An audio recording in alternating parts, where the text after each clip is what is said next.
നമ്മുടെ സംസ്ഥാനത്ത് പഞ്ചായത്ത് രാജ് നഗരപാലിക സംവിധാനം നിലവിൽ വന്ന 1995 മുതൽ 2025 വരെ നടന്ന 7 തദ്ദേശ സ്വയംഭരണ സ്ഥാപനങ്ങളിലേക്ക് നടന്ന തെരഞ്ഞെടുപ്പിൽ ഏറ്റവും ഉജ്ജ്വലമായ വിജയം നേടി UDF കുതിക്കുകയാണ്.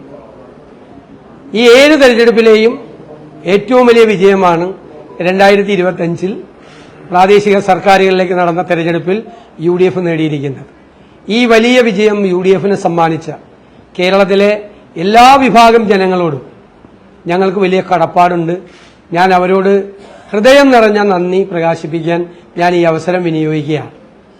തീർച്ചയായും ഈ തെരഞ്ഞെടുപ്പിലെ അജണ്ട ഉണ്ടാക്കിയത് പ്രതിപക്ഷമാണ്. പ്രതിപക്ഷം മുന്നോട്ട് വെച്ച അജണ്ടയാണ് ഈ തെരഞ്ഞെടുപ്പ് കാലത്ത് ചർച്ച ചെയ്യപ്പെട്ടത്. ഞങ്ങൾ ഗവൺമെന്റിനെതിരായിട്ടുള്ള കുറ്റപത്രം സമർപ്പിക്കുകയും അതേ അവസരത്തിൽ ഞങ്ങൾക്ക് അധികാരം തന്നാൽ ഞങ്ങൾ എന്ത് ചെയ്യും എന്നുള്ളൊരു കൃത്യമായ നിലപാട് സ്വീകരിക്കുകയും ചെയ്തു. ഞങ്ങളുടെ കുറ്റപത്രവും ഞങ്ങൾ സമർപ്പിച്ച മാനിഫെസ്റ്റോയും ഗൌരവത്തോടുകൂടി കേരളത്തിലെ ജനങ്ങൾ ചർച്ച ചെയ്യുന്നുണ്ടായിരുന്നു. ഞങ്ങൾക്ക് അതിനെക്കുറിച്ചുള്ള കൃത്യമായ ബോധ്യവും കൃത്യമായ ഫീഡ്ബാക്കും ഞങ്ങൾക്കുണ്ടായിരുന്നു. LDFന് കനത്ത പരാജയമാണ് ഈ തെരഞ്ഞെടുപ്പിൽ ഉണ്ടായത്. നിങ്ങൾക്കറിയാം, 2020 തെരഞ്ഞെടുപ്പിൽ 580 ഗ്രാമപഞ്ചായത്തുകൾ LDFനുണ്ടായിരുന്നു. അത് ഇപ്രാവശ്യം 345 ഗ്രാമപഞ്ചായത്തുകളിലേക്ക് താഴ്ന്നിരിക്കുകയാണ്. UDF അത് 340 നിന്ന് 500 ഉയർത്തി. ബ്ലോക്ക് പഞ്ചായത്തുകൾ LDFന് 111 നിന്ന് LDF 68 കൂപ്പുകുത്തിയപ്പോൾ ഞങ്ങൾ 40 നിന്ന് ഞങ്ങൾ 77 കുതിച്ചു. ജില്ലാ പഞ്ചായത്ത് 11 ജില്ലാ പഞ്ചായത്തുകളിൽ നിന്ന് LDF 7 പോയപ്പോൾ ഞങ്ങൾ 3 നിന്ന് 7 8 എന്നുള്ളൊരു സംശയം മാത്രമേ ഉള്ളൂ. ഒന്നുകിൽ 7 അല്ലെങ്കിൽ 8 ജില്ലാ പഞ്ചായത്തുകൾ ഉണ്ടാവും. നഗരസഭകൾ LDF 42 നിന്നും 28 താഴേക്ക് പോയപ്പോൾ UDF 42 നിന്നും 54 കുതിച്ചു. കോർപ്പറേഷൻ നിങ്ങൾക്കറിയാം, 5 കോർപ്പറേഷനുകൾ കേരളത്തിൽ LDFനുണ്ടായിരുന്നു. ഇപ്പോൾ ഒരു കോർപ്പറേഷനിലേക്ക് മാത്രമായി ചുരുങ്ങിയപ്പോൾ ഞങ്ങൾ 1 നിന്ന് 4 ഉജ്ജ്വലമായ വിജയം നേടുകയും മറ്റ് 2 കോർപ്പറേഷനുകളിലും നല്ല നിർണായകമായ നേട്ടങ്ങൾ കൈവരിക്കുകയും ചെയ്തു. തീർച്ചയായിട്ടും ഇതൊരു വലിയ വിജയമായി ഞങ്ങൾ കാണുന്നു. ഈ വിജയത്തിന് കാരണം ടീം UDF ആണ്. ഞാൻ നിലമ്പൂർ ഇലക്ഷൻ കഴിഞ്ഞപ്പോൾ നിങ്ങളോട് പറഞ്ഞതാണ്, ഒരുമിച്ചാണ് ഞങ്ങൾ വർക്ക് ചെയ്തത്. ടീം UDF, അതിന് നേതൃത്വം കൊടുക്കുന്ന കോൺഗ്രസ് പാർട്ടി, KPCC, അവര് എല്ലാ വിധത്തിലുള്ള കാര്യങ്ങളെല്ലാം ചെയ്തു. കൃത്യമായ പാർട്ടിയെ സംഘാടനം ചെയ്തു. അഖിലേന്ത്യാ കോൺഗ്രസ് കമ്മിറ്റി ഒരുപാട് സഹായങ്ങൾ, ഞങ്ങൾക്ക് ആവശ്യമായ മാർഗനിർദ്ദേശങ്ങൾ, എല്ലാ സഹായങ്ങളും ചെയ്തു. AICCയുടെയും KPCCയുടെയും ഭാഗത്തുനിന്നുണ്ടായ നേതൃപരമായ സംഭാവനകളെ ഞാൻ വളരെയധികം നന്ദിയോടുകൂടി പറയുന്നു. UDFലെ എല്ലാ ഘടകകക്ഷികളും ചേർന്ന് ഒറ്റ പാർട്ടിയെ പോലെയാണ് ഞങ്ങളെല്ലാവരും നിന്നത്. ഞാനൊരു അവകാശവാദം കൂടി തെരഞ്ഞെടുപ്പിന് മുമ്പ് പറഞ്ഞിരുന്നു, അതിപ്പോൾ ശരിവെക്കുന്നു. UDF എന്ന് പറയുന്നത് പലരും വിചാരിക്കുന്നത് പോലെ എല്ലാവരും അല്ല, കുറെ പാർട്ടികളുടെ ഒരു കോൺഫെഡറേഷൻ മാത്രമല്ല. എന്തുകൊണ്ടാണ് വിജയിക്കുമെന്ന് നിങ്ങൾ ഉറപ്പു പറയുന്നത് എന്ന് ചോദിച്ചപ്പോൾ ഞാൻ പറഞ്ഞ മറുപടി, ഇന്നത്തെ UDF കുറെ രാഷ്ട്രീയ പാർട്ടികളുടെ ഒരു കോൺഫെഡറേഷൻ മാത്രമല്ല, അത് ഒരുപാട് സാമൂഹിക ഘടകങ്ങൾ കൂടി ഉൾപ്പെടുന്ന ഒരു വലിയ പൊളിറ്റിക്കൽ പ്ലാറ്റ്ഫോമാണ്. ഇതായിരുന്നു ഞങ്ങളുടെ വിജയിക്കുമെന്നതിന്റെ ഏറ്റവും വലിയ അവകാശവാദം. ഇത് ഇന്നൊരു വലിയ കേരളത്തിലെ ഏറ്റവും വലിയ പൊളിറ്റിക്കൽ പ്ലാറ്റ്ഫോമാണ് ടീം UDF എന്നാണ് ഈ തെരഞ്ഞെടുപ്പിലൂടെ ജനങ്ങൾ തെളിയിച്ചിരിക്കുന്നത്. അതാണ് ഇനി വരാനിരിക്കുന്ന കാലത്തിന്റെ മാറ്റം. കഴിഞ്ഞ ഉപതെരഞ്ഞെടുപ്പുകളിലെ വിജയത്തിന്റെ തുടർച്ചയാണ്. ആ ഉപതെരഞ്ഞെടുപ്പുകളിലെ വിജയവും ഈ ലോക്കൽ ബോഡിയിലേക്ക് നടന്ന വിജയത്തിന്റെയും പ്രധാന കാരണം ടീം UDF എന്നുള്ളത് കേരളത്തിലെ ഏറ്റവും ശ്രദ്ധേയമായ ഒരു പൊളിറ്റിക്കൽ പ്ലാറ്റ്ഫോമായി മാറിയിരിക്കുന്നു എന്നുള്ളതാണ്. LDFന്റെ പരാജയത്തിന്റെ ഏറ്റവും പ്രധാനപ്പെട്ട കാരണം സർക്കാരിനെ ജനങ്ങൾ വെറുക്കുന്നു എന്നാണ്. ഒന്നാമത്തെ കാര്യം, വെറുക്കുന്നു. എല്ലാ സർക്കാരുകളോടും കേരളത്തിലെ ജനങ്ങൾക്ക് എതിർപ്പുകൾ ഉണ്ടായിട്ടുണ്ട്. പക്ഷെ ജനം വെറുക്കുന്ന ഒരു ഗവൺമെന്റായി പിണറായി സർക്കാർ മാറി. രണ്ടാമത്തെ കാര്യം എന്ന് പറയുന്നത് അവർ കാണിച്ച വർഗീയതയാണ്. ഞങ്ങൾ പല പ്രാവശ്യം പറഞ്ഞു, പാർലമെന്റ് തെരഞ്ഞെടുപ്പ് വരെ ന്യൂനപക്ഷ വർഗീയത, പാർലമെന്റ് തെരഞ്ഞെടുപ്പ് കഴിഞ്ഞപ്പോൾ ഭൂരിപക്ഷ വർഗീയത. ശ്രീ പിണറായി വിജയൻ, ബഹുമാനപ്പെട്ട കേരളത്തിന്റെ മുഖ്യമന്ത്രി, കൊണ്ടു നടന്ന പല ആളുകളും ഈ വർഗീയത ആളിക്കെത്തിക്കാൻ വേണ്ടി ശ്രമിച്ചു. വർഗീയത BJPയുടെ അതേ അജണ്ടയാണ് CPM ഉണ്ടാക്കിയത്. BJP ഒരു വർഗീയ ഫാസിസ്റ്റ് കക്ഷിയാണ്. അവർ ജനങ്ങളെ തമ്മിൽ ഭിന്നിപ്പുണ്ടാക്കിക്കാൻ ശ്രമിച്ചപ്പോൾ CPM അതേ പാതയിലൂടെ സഞ്ചരിച്ചു. ഇന്ന് BJPക്ക് ഏതെങ്കിലും സ്ഥലങ്ങളിൽ തിരുവനന്തപുരം ഉൾപ്പെടെ നേട്ടങ്ങൾ ഉണ്ടായിട്ടുണ്ടെങ്കിൽ അതിന്റെ പ്രധാനപ്പെട്ട കാരണം CPM കളിച്ച ഈ ഭൂരിപക്ഷ വർഗീയ പ്രീണനമാണ്. അതിന്റെ ഗുണഭോക്താവ് CPM ആയിരുന്നില്ല, BJP ആയിരുന്നു. ഞങ്ങൾ മുൻകൂട്ടി മുന്നറിയിപ്പ് നൽകിയതാണ്. 1987 EMS നമ്പൂതിരിപ്പാട് എടുത്ത തന്ത്രം 2025-ലും 26-ലും വിലപ്പോവില്ല. അദ്ദേഹത്തിന്റെ 87-ലെ തന്ത്രത്തിനന്ന് ഗുണമുണ്ടായി. ഇന്ന് അതല്ല.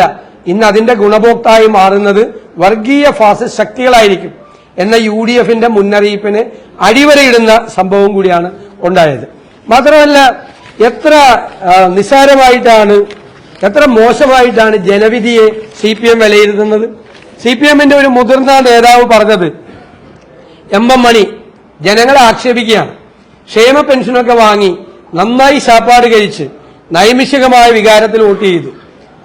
ഇതെല്ലാം വാങ്ങി ഭംഗിയായി ശാപ്പാട് കഴിച്ചവർ ഞങ്ങൾക്കിട്ട് വെച്ചു. ആരെങ്കിലും ചായ വാങ്ങിത്തന്നാൽ മര്യാദ കാണിക്കണം. ഇതാണ് മുതിർന്ന CPM നേതാക്കൾ, CPM നേതാവ് കേരളത്തിലെ ജനങ്ങളെ അപമാനിച്ചുകൊണ്ട് സംസാരിച്ചത്. ഇത് മുഖ്യമന്ത്രി പിണറായി വിജയൻ അടക്കമുള്ള CPM നേതാക്കളുടെ മനസ്സിലിരിപ്പാണ്.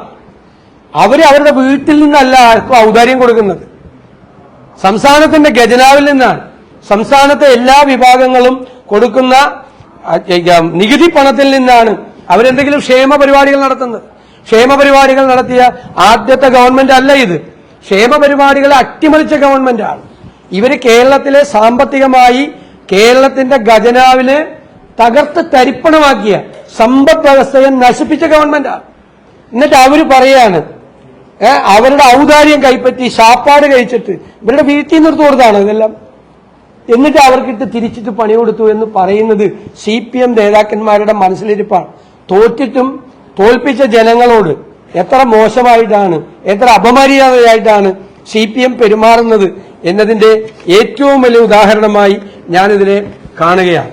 തീർച്ചയായും കൂടുതൽ ജനങ്ങൾ വലിയ വിജയം നൽകുമ്പോൾ നമ്മൾ അവരുടെ മുമ്പിൽ കൂടുതൽ വിനയാന്വിതരായി അവരുടെ പ്രതീക്ഷയ്ക്കൊത്ത് ഉയരാൻ വേണ്ടിയിട്ടുള്ള ശ്രമങ്ങൾ നടത്തുക എന്നതാണ് വിജയിക്കുന്നവരുടെ ഉത്തരവാദിത്തം. തീർച്ചയായും ജനങ്ങൾ ഏൽപ്പിച്ച ഈ വിശ്വാസവും ഉത്തരവാദിത്വവും കൂടുതൽ ഭംഗിയായി, കൂടുതൽ അവരുടെ പ്രതീക്ഷകളും വർദ്ധിച്ചിട്ടുണ്ട്. ആ പ്രതീക്ഷയ്ക്ക് അപ്പുറത്തേക്ക് കേരളത്തെ വളർത്തിയെടുക്കാൻ, ആ കേരളത്തെ സൃഷ്ടിക്കാനുള്ള എല്ലാ ശ്രമങ്ങൾക്കും UDF മുൻപന്തിയിലുണ്ടാവും.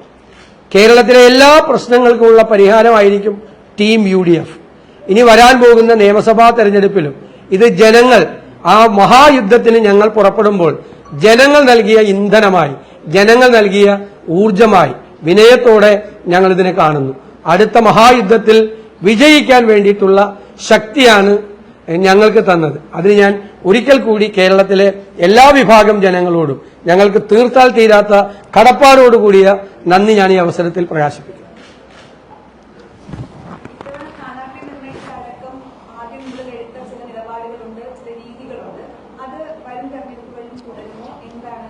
തീർച്ചയായിട്ടും ഈ തെരഞ്ഞെടുപ്പ് വിജയം നമ്മൾ പരിശോധിക്കുമ്പോൾ ഞാൻ നേരത്തെ തന്നെ പറഞ്ഞു, LDFന്റെ ഗവൺമെന്റിന്റെ നെഗറ്റീവ് ഉള്ളതുപോലെ തന്നെ ഞങ്ങൾ നടത്തിയ മുന്നൊരുക്കം, ഞങ്ങൾ നടത്തിയ തയ്യാറെടുപ്പ്, ഞങ്ങളുടെ നേതാക്കന്മാരും ഞങ്ങളുടെ ലക്ഷക്കണക്കിന് പ്രവർത്തകരും ആവേശത്തോടുകൂടി എടുത്ത നടപടികൾ, അവർ നടത്തി പ്രവർത്തനം, അവർക്കുകൂടി ഞാൻ ഈ വിജയം തീർച്ചയായും സമർപ്പിക്കുകയാണ്. ആ മുന്നൊരുക്കങ്ങളാണ്, കൃത്യമായ മുന്നൊരുക്കങ്ങളെയാണ് ഇത്രയും വലിയ വിജയത്തിലേക്ക് എത്തിച്ചത്. എല്ലാ ഉപതെരഞ്ഞെടുപ്പുകളിലും അസംബ്ലിയിലേക്കും തദ്ദേശ സ്വയംഭരണ സ്ഥാപനങ്ങളിലേക്കും നടന്ന ഉപതെരഞ്ഞെടുപ്പുകളിലെല്ലാം കഴിഞ്ഞ 4.5 വർഷമായി തുടർച്ചയായി വിജയിക്കുകയാണ് UDF. അതിന്റെ പിന്നിലുള്ള രഹസ്യവും ഇത് തന്നെയാണ്, വിജയരഹസ്യം. ആ തയ്യാറെടുപ്പാണ്. ആ നിയമസഭാ തെരഞ്ഞെടുപ്പിനുള്ള തയ്യാറെടുപ്പുകൾ ഞങ്ങൾ നേരത്തെ ആരംഭിച്ചു. വരാനിരിക്കുന്ന മാസങ്ങളിൽ അത് വളരെ ശക്തമാക്കും. സ്ഥാനാർത്ഥികൾക്കൊക്കെ നേരത്തെ ഉണ്ടാകും. അതിന്റെ എല്ലാം കൂടിയാലോചനകളും ചർച്ചകളും ഞങ്ങൾ ആരംഭിച്ചു കഴിഞ്ഞു. കൂട്ടായ നേതൃത്വമാണ് ആ കാര്യങ്ങളെല്ലാം ചെയ്യുന്നത്.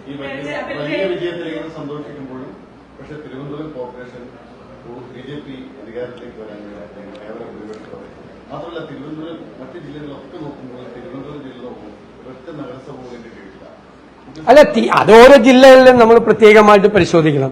തിരുവനന്തപുരം ജില്ലയിൽ ഞങ്ങൾ കോർപ്പറേഷനിൽ ഞങ്ങളുടെ സീറ്റ് ഏകദേശം ഇരട്ടിയാക്കി. ഇവിടെ ഈ സീറ്റ് നിശ്ചയിച്ചതാരാ? ഈ സീറ്റുകൾ ഡിവൈഡ് ചെയ്താരാ? എല്ലാം കോർപ്പറേഷനിൽ CPM നേതാക്കന്മാരെ ആണ് വന്നിരുന്നത്. CPM നേതാക്കന്മാരാണ് വോട്ടർ പട്ടികയിൽ ക്രമക്കേട് കാണിച്ചത്, ഡീലിമിറ്റേഷനിൽ ക്രമക്കേട് കാണിച്ചത്. സംസ്ഥാനത്ത് ഉടനീളം ചെയ്തു. തിരുവനന്തപുരത്ത് അതെല്ലാം ചെയ്തു. BJPക്ക് ജയിക്കാനുള്ള വഴിയൊരുക്കി കൊടുക്കുകയാണ് യഥാർത്ഥത്തിൽ തിരുവനന്തപുരത്ത് CPM ചെയ്തത്. സംശയം എന്താ? പിന്നെ എല്ലാ ജില്ലകളിലും ജയിക്കുമോ? തിരുവനന്തപുരത്ത് നിങ്ങൾ അതേ എങ്ങനെയാണ്? ഗ്രാമപഞ്ചായത്തുകളിലെ മാത്രമല്ലല്ലോ, കോർപ്പറേഷൻ മാത്രമല്ലല്ലോ, ജില്ലാ പഞ്ചായത്തിലെ ഒരു മിനി അസംബ്ലി നടക്കുന്ന പോലത്തെ തെരഞ്ഞെടുപ്പ് ഇവിടെ ഒപ്പത്തിനൊപ്പം നിൽക്കുകയാണ്. ഒപ്പത്തിനൊപ്പം ജില്ലാ പഞ്ചായത്ത് തിരുവനന്തപുരം ജില്ലയിൽ ഒപ്പത്തിനൊപ്പം UDF നിൽക്കുകയാണ്, LDFന്റെ ഒപ്പം. തിരുവനന്തപുരത്ത് പരാജയം ഉണ്ടായെന്ന് അങ്ങേക്ക് എങ്ങനെ വിലയിരുത്താൻ പറ്റും? തിരുവനന്തപുരത്ത് ഒപ്പത്തിനൊപ്പം നിൽക്കുക. BJP ഒന്നുമല്ലല്ലോ, LDF UDF ഒപ്പത്തിനൊപ്പം നിൽക്കുക. ഞങ്ങൾക്ക് കഴിഞ്ഞ പ്രാവശ്യം എത്ര സീറ്റ് ഉണ്ടായിരുന്നു? ഞങ്ങൾക്ക് തിരുവനന്തപുരത്തൊക്കെ ഞങ്ങൾക്ക് എത്ര സീറ്റ് ഉണ്ടായിരുന്നു? വളരെ കുറച്ച് സീറ്റാ ഞങ്ങൾക്ക് ഉണ്ടായിരുന്നുള്ളൂ. അതിൽ നിന്നൊക്കെയാണ് ഞങ്ങൾ ഈ വൻ വിജയം നേടി ഞങ്ങൾ തിരിച്ചു വരുന്നത്. കോർപ്പറേഷനിലും അതുപോലെ അതിലല്ലാതെ ഇപ്പൊ ഞാൻ പറഞ്ഞല്ലോ, ജില്ലാ പഞ്ചായത്ത് കിട്ടാത്ത സ്ഥലങ്ങളിലെല്ലാം ഞങ്ങളുടെ സീറ്റുകളുടെ എണ്ണം ഇരട്ടിയായി. ജില്ലാ പഞ്ചായത്ത് കിട്ടാത്ത സ്ഥലത്തൊക്കെ ഇരട്ടിയായി. നേരത്തെ ഉണ്ടായിരുന്ന കഴിഞ്ഞ പ്രാവശ്യം ഉണ്ടായിരുന്ന ജില്ലാ പഞ്ചായത്ത് എണ്ണത്തിന്റെ ഇരട്ടിയായി. ഇപ്പൊ കൊല്ലത്തൊക്കെ ഞങ്ങൾ സംഘടനാപരമായി കൊല്ലം, കോഴിക്കോട് ജില്ലകളിൽ ഒക്കെ സംഘടനാപരമായി പിന്നോക്കം നിൽക്കുന്ന സ്ഥലങ്ങളാണ്. എല്ലാ തെരഞ്ഞെടുപ്പ് വരുമ്പോഴും ഞങ്ങൾ തോറ്റിരുന്ന സ്ഥലങ്ങളാണ്. ആ കോഴിക്കോട് ഞങ്ങൾ കോർപ്പറേഷൻ ഞങ്ങൾ ഉറപ്പിച്ചു നിർത്തിയിരിക്കുകയാണ് ഇപ്പോഴും CPMന്. ജില്ലാ പഞ്ചായത്ത് ഒപ്പത്തിനൊപ്പം നിൽക്കുകയാണ് കോഴിക്കോട് പോലത്തെ സ്ഥലത്ത്. എത്ര സ്ഥലമാണ് തിരിച്ചു പിടിച്ചിരിക്കുന്നത് അവിടെയെല്ലാം. കൊല്ലത്ത് വലിയ മാറ്റം ഉണ്ടായി, വലിയ മാറ്റം. നിങ്ങൾ പരിശോധിച്ചാൽ അറിയാം. കൊല്ലം കോർപ്പറേഷൻ UDF ഭരിക്കാൻ പോകല്ലേ. CPMന്റെ സ്ഥിതി മൂന്നാം സ്ഥാനത്താണ്. മൂന്നാം സ്ഥാനത്ത് ഒരു കോർപ്പറേഷനിലും ശരിക്കില്ല ഭൂരിപക്ഷം. ഒറ്റയ്ക്ക് ഭൂരിപക്ഷം ഇല്ല ഒരു സ്ഥലത്തും CPMന്. ഞങ്ങള് വൻ ഭൂരിപക്ഷം നേടിയിരിക്കുന്ന 3 സ്ഥലത്തെ ഞങ്ങളുടെ ഭൂരിപക്ഷം നോക്കിയേ. കണ്ണൂരും എറണാകുളത്തും തൃശ്ശൂരും ഒക്കെ ഞങ്ങളുടെ ഭൂരിപക്ഷം നോക്കിയേ. ഇപ്പൊ ഒരു കേന്ദ്രമന്ത്രി തൃശ്ശൂർ ക്യാമ്പ് ചെയ്ത് വർക്ക് ചെയ്താണ്. അവിടെയൊക്കെ ഞങ്ങൾ നേടിയ വിജയം അവർക്ക് 2 പേർക്ക് കൂടി കിട്ടിയേക്കണ സീറ്റിനേക്കാൾ കൂടുതൽ സീറ്റ് ഉണ്ട്. CPMനും BJP കൂടി കിട്ടിയേക്കണേക്കാൾ കൂടുതൽ സീറ്റ് തൃശ്ശൂർ ടൗണിൽ ഇല്ലേ? തൃശ്ശൂർ ടൗണിൽ, തൃശ്ശൂർ കോർപ്പറേഷനിൽ UDFനുണ്ട്. പിന്നെ കണ്ണൂർ, മലപ്പുറം, മലബാർ ഞങ്ങൾ അടിച്ച് CPM കാണാനില്ല പല ജില്ലകളിലും. ഇപ്പോ 33 ജില്ലാ പഞ്ചായത്ത് ഡിവിഷനുള്ള മലപ്പുറത്ത് 32 ജയിച്ച UDF, 27 എറണാകുളത്ത് 25 ജയിക്കുക. ഏതോ 1-2 സീറ്റ് ചോദിച്ചു. ഇടുക്കിയിൽ, മധ്യ തിരുവിതാംകൂറിലേക്കും ഞങ്ങൾ അതിശക്തമായ തിരിച്ചുവരവ ഞങ്ങൾ നടത്തിയിരിക്കുന്നത്. കോട്ടയം എന്തായിരുന്നു കഴിഞ്ഞ അസംബ്ലി? ഇതിപ്പോ നിങ്ങളൊരു കാര്യം മനസ്സിലാക്കേണ്ടത് 2016-ലെയും 2021-ലെയും തുടർച്ചയായ 2 അസംബ്ലി തെരഞ്ഞെടുപ്പുകളിലെ തോൽവിക്ക് ശേഷം ഉള്ള അതിശക്തമായ UDFന്റെ ഒരു തിരിച്ചുവരവ് കൂടിയാണ്. കോട്ടയം ജില്ലയ്ക്ക് എന്താ വിജയം? 25-ൽ 16 സീറ്റാ ജില്ലാ പഞ്ചായത്തിലേക്കൊക്കെ നമ്മൾ നേടിയിരിക്കുന്നത്. ഞങ്ങളുടെ മുന്നണിയിലുണ്ടായിരുന്ന ഒരു കക്ഷി അപ്പുറത്തേക്ക് പോയിട്ട് പോലും ഇപ്പോ ഞങ്ങൾക്ക് ആ വിജയം, വലിയ വിജയം കോട്ടയം, ഇടുക്കി, പത്തനംതിട്ട ജില്ലകളിലെ വിജയം, കൊല്ലത്തും തിരുവനന്തപുരത്തും ഉണ്ടാക്കിയിരിക്കുന്ന മുന്നേറ്റം, എറണാകുളത്ത് ഉണ്ടാക്കിയിരിക്കുന്ന ഏകപക്ഷീയമായ മുന്നേറ്റം, എറണാകുളം, മലപ്പുറം ജില്ലകളിൽ ഏകപക്ഷീയമായ മുന്നേറ്റമാണ്. എതിരാളികളെ കാണാൻ പോലില്ല. അല്ല, അങ്ങനെയൊന്നും ഞാൻ ഒരു കക്ഷികളെ നമ്മൾ അങ്ങനെയൊന്നും വിലയിരുത്താൻ പാടില്ല.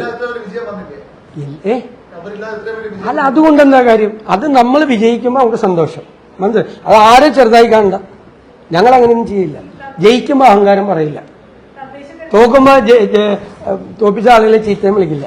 ഇതുപോലെ ഇപ്പൊ CPMകാർ പറഞ്ഞ പോലെ നമുക്ക് ജയിക്കുമ്പോൾ നമ്മൾ കുറെ കൂടി വിനയാന്വിതരായി ഞാൻ എപ്പോഴും പണ്ട് പറഞ്ഞിരുന്നതാണ്, തോൽവി മാത്രം പഠിച്ചാൽ പോരാ, വിജയവും കൂടി പഠിക്കണം. അത് ഞാൻ എപ്പോഴും ആവർത്തിച്ച് പറഞ്ഞുകൊണ്ടിരുന്ന ഒരു കാര്യമാണ്. എപ്പോഴും നമ്മുടെ പാർട്ടി കമ്മിറ്റികളിലും മറ്റു പൊതുസ്ഥലങ്ങളിൽ ഈ വിജയത്തെക്കുറിച്ച് ഞങ്ങൾ വളരെ വിശദമായി നമ്മൾ പഠിക്കും. അപ്പോഴാണ് നമുക്ക് എല്ലാ കാര്യങ്ങളും മനസ്സിലാവുന്നത്. അല്ല, അതൊന്നും നമുക്ക് സംസാരിക്കാനുള്ള സമയമായിട്ടില്ലല്ലോ.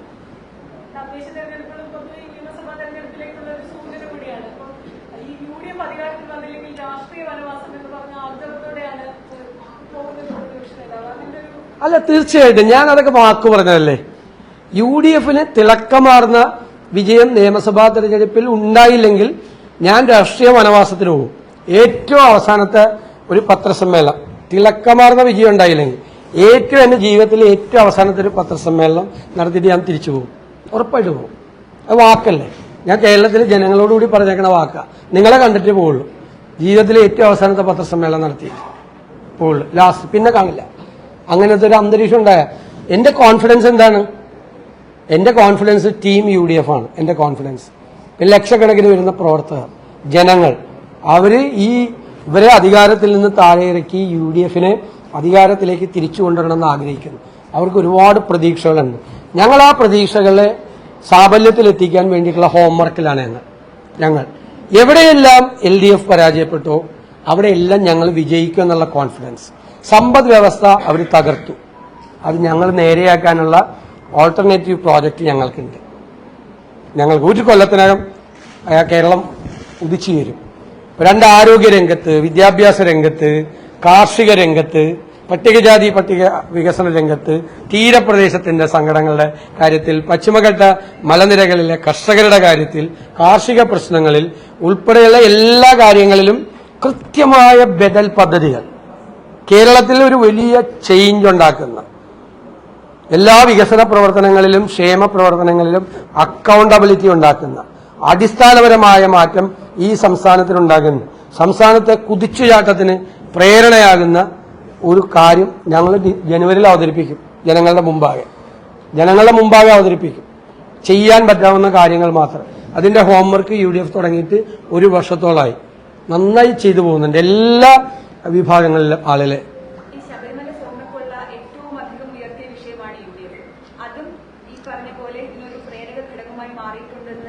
ഉറപ്പായിട്ടും ഞാൻ പറഞ്ഞല്ലോ, ഞാനത് വിശദീകരിച്ച എല്ലാ കുറ്റപത്രവും പറയായിരുന്നതുകൊണ്ടാണ്.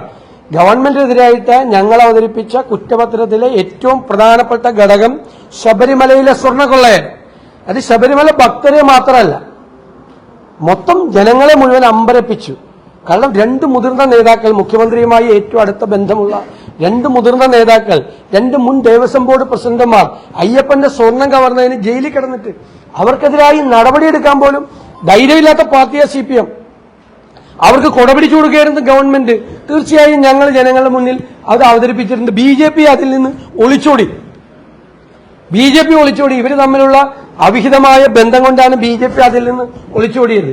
ശബരിമല വിഷയം അവര് ഉയർത്താതെ, ശബരിമല ഒരു വിഷയമല്ലെന്നാണ് BJP നേതാക്കൾ പറഞ്ഞു. ഒരു വിഷയമല്ലെന്നാണ് ഞങ്ങൾ പറഞ്ഞ വിഷയമാണെന്ന് പറഞ്ഞു. വിഷയമായിരുന്നു, ഞങ്ങൾ എല്ലായിടത്തും പറഞ്ഞു.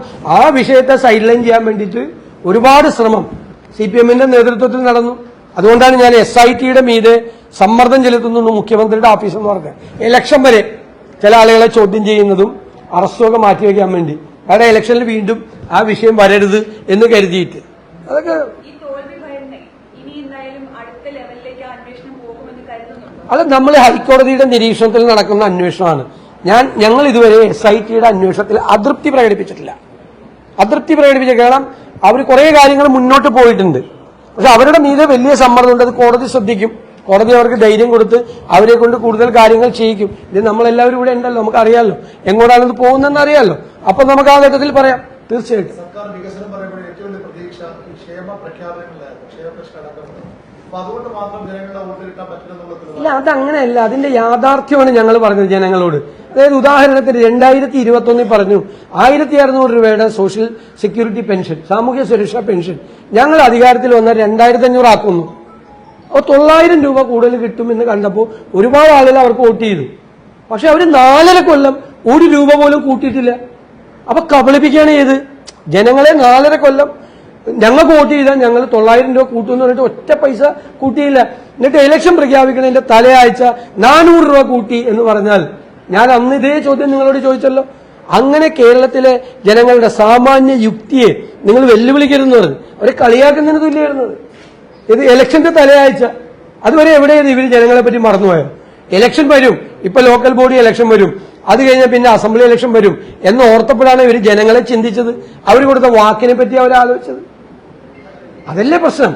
അത് ആളുകൾക്ക് മനസ്സിലാവും. ഇപ്പൊ എന്തിനാ പ്രഖ്യാപിച്ച് 4.5 കൊല്ലം എന്തുകൊണ്ട് പ്രഖ്യാപിച്ചില്ല എന്ന് ചിന്തിക്കാനുള്ള സാമാന്യ ബുദ്ധി അവരെ അണ്ടർ എസ്റ്റിമേറ്റ് ചെയ്യരുത്.